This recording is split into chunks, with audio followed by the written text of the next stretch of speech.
Okay, so ABS is the next fault on the list. This is going to be linked to the traction control as well. Okay, so we'll wait for everything to sort itself out. Ignore the light, the orange light in the middle. That one's just the low coolant, which is not working. Oh, that one's not working as well. Okay, we'll top that up in a minute because I've had the cooling system open and closed. Handbrake is off. So basically, if I pull the handbrake on, that's normal. So the bottom one is the transmission warning, temperature warning, and the top one is brake pads, low brake fluid, and also handbrake warning. So I let that off and that goes out. That's great. Now,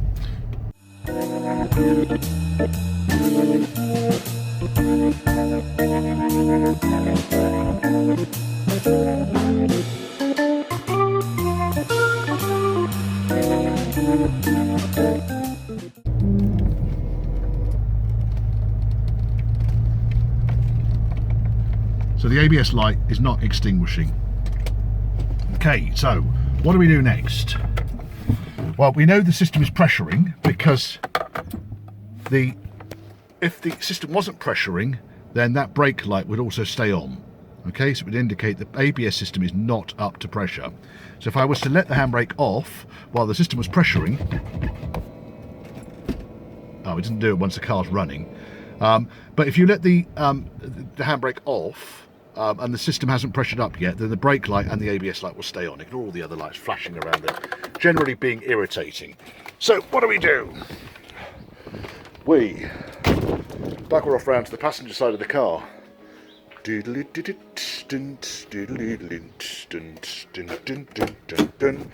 already stripped it all down already, so you've taken all the parts out of the panels. You need to take the trim off the side, you need to take the panel off the front. You can access it through the hole.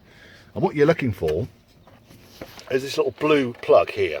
Okay, it's got a white and pink, and it's got a black wire and a green and black and a black and pink, I think, the wires. You need to bridge 2 of those pins. The second thing you're looking for here is this little puppy here. Now this one is the warning light relay. Okay, so this is one that controls the warning light. And look at the state of this. So I think the first thing I'm going to do is I'm going to clean this up. And also this connector is looking particularly ropey. Now, what we basically need to do, I mean, there is a process in the workshop manual for diagnosing the fault that the ABS is reporting via a series of blink codes. And I'll demonstrate this, but the manual, I've just printed off the pages out of the manual. This is section D1 out of the Range Rover Electrical Diagnostics, and what we're talking about is ABS and ECU diagnostics. If you had the box of tricks, the very expensive, no doubt, box of tricks, a Wabco diagnostic controller part number 446300300, you could plug it in and it would tell you what's going on. I am not one of those, so I'm going to use the blink code procedure, and this is a fairly easy to follow procedure. What you effectively do there is you find your diagnostic connector and you bridge the black and pink and the black terminals.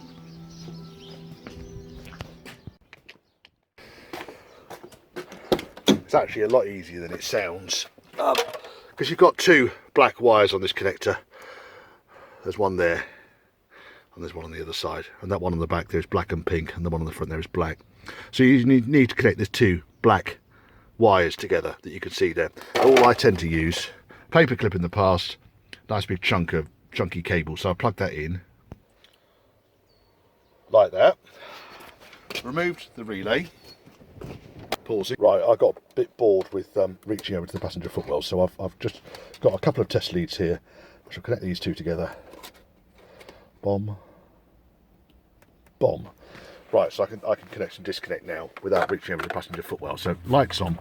Approximately 5 seconds after connecting the plug or turning the ignition on, the warning light will go out, indicating the start of the blink cycle.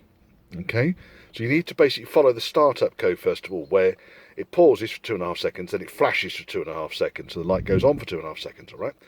Then it goes off for 2.5 seconds, and then it flashes for half a second. Then you're into the flash code sequence. Right, let's do this. So ignition goes on.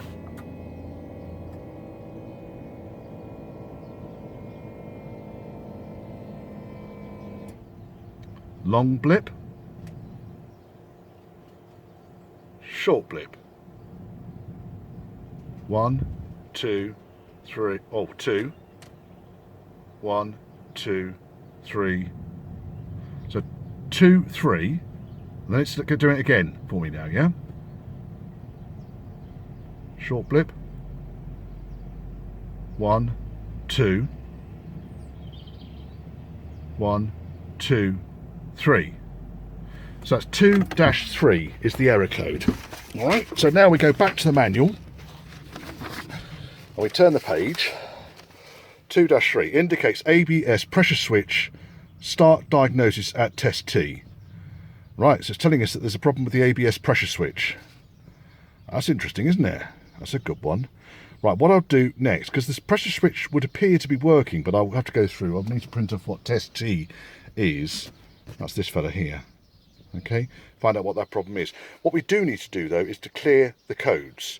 So basically, what we need to do is once the cycle is completed, it will repeat itself until the operator terminates the process. This allows the operator to recheck the code number, blah, blah, blah, blah. To terminate the process, disconnect. So, right, this is the bit I wanted to read here. This is the important bit. So, the ECU is capable of storing more than one code. To search the memory, reconnect the diagnostic plug, and wait for the next start phase. The ECU memory is clear of all codes. The pause of 7.5 seconds will occur before the start phase. So, let's clear all these codes down. I'll do. Right, let's connect you up again. Connected up again. You can see where this cable kind of set up makes life a little bit easier. Right, waiting for the start process to start again. So the light will go static, then it'll go off for a long 2.5 seconds. On for 2.5 seconds.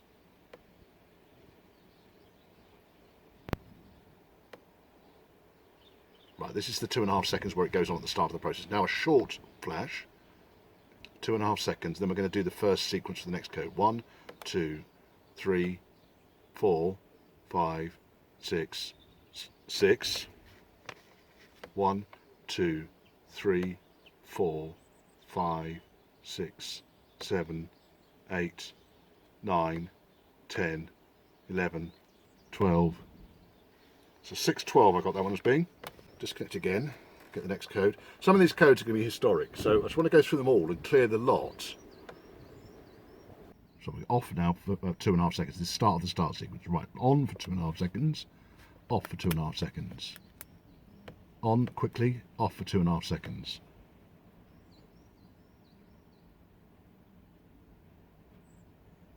That's it, that's all the codes cleared now. And it's on, off, quick on, that's it. All the codes are cleared now. So we've got all the codes here. We've got 6 of them. So what does that mean? Let's go and have a look on a bit of paper on the bench. Ignition's off. Right, here we go. Let's go to the warm end of the bus. It's supposed to be 10 degrees today. I'll tell you what, I didn't feel it. It does not feel warm. Let's take autofocus off.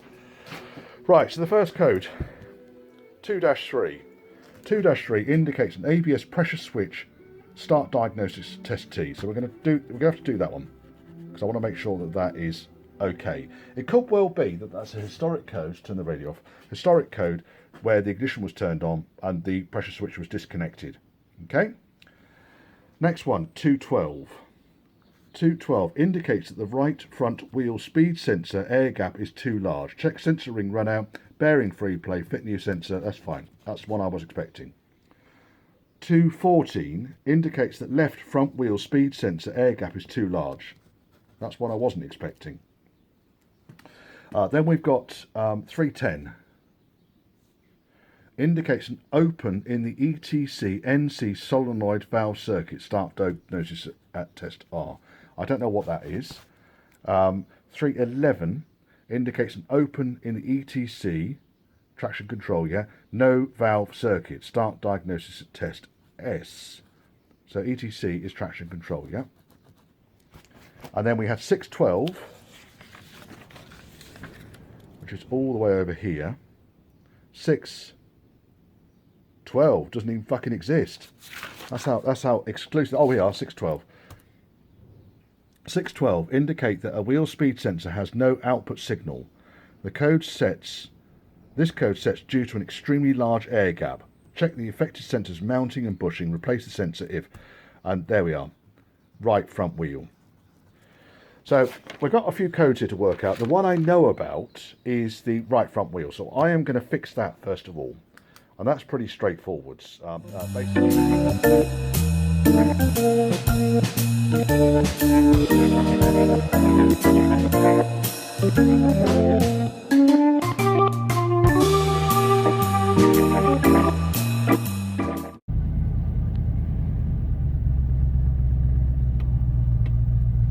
Okay, right, ABS is pressurised. We're into reverse.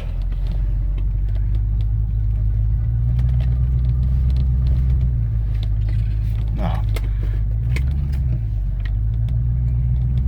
oh, it gone off. Right, so the ABS light went off when I went forwards. I need to go for a run around the block, but just not now, because there's cars all over the place and I can't move.